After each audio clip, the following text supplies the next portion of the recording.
안녕하십니까. 호구로 투자하는 쇼킹 부동산입니다. 부동산 시장은 대출로 먹고 삽니다. 그만큼 대출 의존도가 크다는 부분인데 안 좋은 소식이 발표됐습니다. 대출 환경이 극히 안 좋아질 거라는 부분이죠. 영상 전에 구독으로 인생을 바꾸시기 바랍니다. 요즘 예금금리가 급등한 거 느끼셨나요? 우리은행 같은 경우는 1년 정기예금금리가 2.5%까지 주고 있고요. KB국민은행은 2.55%, 그리고 농협중앙회는 2.5% 예금금리를 제공하고 있습니다. 기준금리보다 0.75%포인트 더 책정을 하고 있다는 거예요. 이거 이례적으로 높은 수준입니다.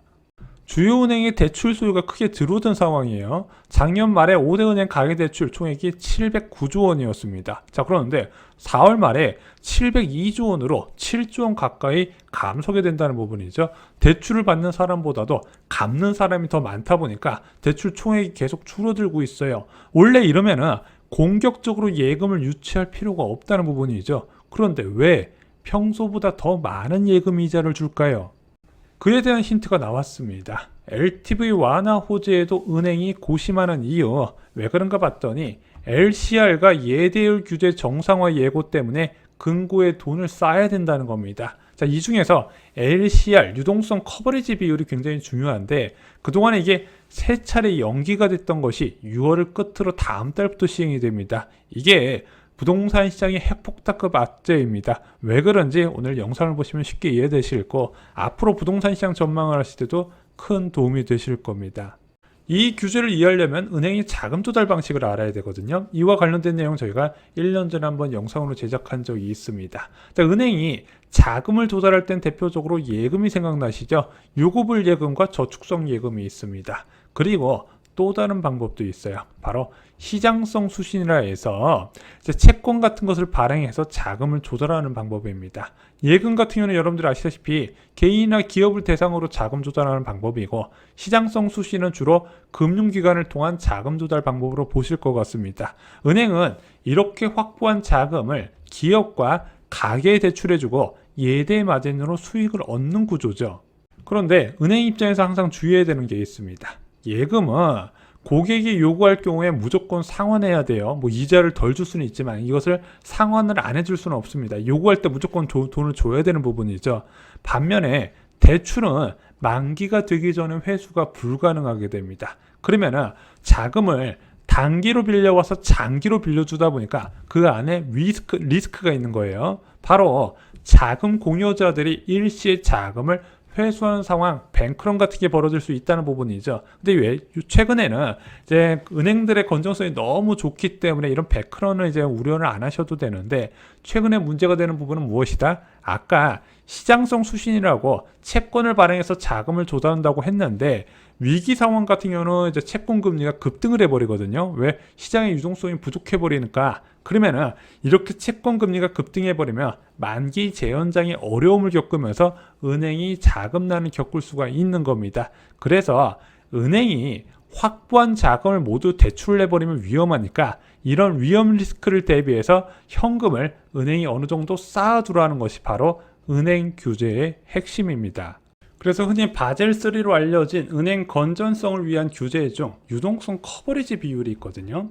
얘는 무엇이냐면요, 은행에서 30일간 순현금 유출액에 대해서 100% 비율로 확보하라는 규제입니다. 그래서 단기 유동성 리스크 관리 차원에서 접근을 하는 거예요. 그런데 이 유동성 커버리지 비율 100% 맞추는 게 원래 2020년부터 시행되려고 했었는데 코로나19로 3차례나 연기가 됩니다. 그래서 7월부터는요 1년 동안 이 유동성 커버리지 비율 단계적 정상화가 시행됩니다. 현재는 85% 맞춰져 있는 게 7월부터 당장 다음 달부터는 90% 수준을 맞춰지게 되고요. 3개월 단위로 해서 2.5%포인트씩 올리게 됩니다. 그럼 내년부터는 이 유동성 커버리지 비율이 95%가 적용이 되는 거예요. 그럼 현재 주요 은행의 LCR 비율은 어느 정도 될까요? KB국민은행은 94.12%, 우리은행은 93.16%, 신한은행은 93.32%, 하나은행은 92.98%입니다. 연말 기준 95%에 미달을 하죠. 그럼 은행에서 해야 될 행동은 무엇일까요? 일단 대출을 줄여야겠죠. 은행에 현금이 쌓아져 있어야 되니까 그것도 부족하면 자금을 더 확보를 해야 되는 겁니다. 그렇게 해서 은행이 현금을 많이 쌓아 나가면서 정부가 내년까지 시행하라고 했었던 95% 비율을 맞춰야 된다는 부분이죠. 근데 저희가 아까 은행에서 자금을 확보하는 방법 두 가지가 있다 말씀드렸어요. 예금과 시장성 수준이 있습니다. 자, 그런데 가장 빠른 자금 조달 방법인 은행채 발행이 요즘 쉽지가 않아요. 국채금리가 치솟았잖아요. 그러면서 은행채 금리도 덩달아 뛰었습니다. 지금 1년물 금리가 2.224%고요. 3년물은 3.25%, 5년물은 3.48%까지 올라갔습니다. 그러다 보니까 금융채 금리는 거기에 더 플러스가 돼서 더 치솟았다는 부분이죠.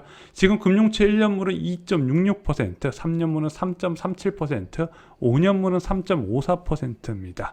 야, 1년물이 2.66%니까 차라리 고객한테 예금금리 더 챙겨주고 예금 많이 확보하는 게 더 낫겠다 싶어서 요즘 기준금리 인상폭보다 훨씬 많은 예금금리 인상률이 나타났던 겁니다.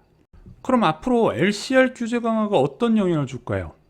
이것은 은행의 공격적인 대출 영업을 제한하는 효과가 있습니다. 자, 대출 수요가 금리 인상으로 감소하잖아요.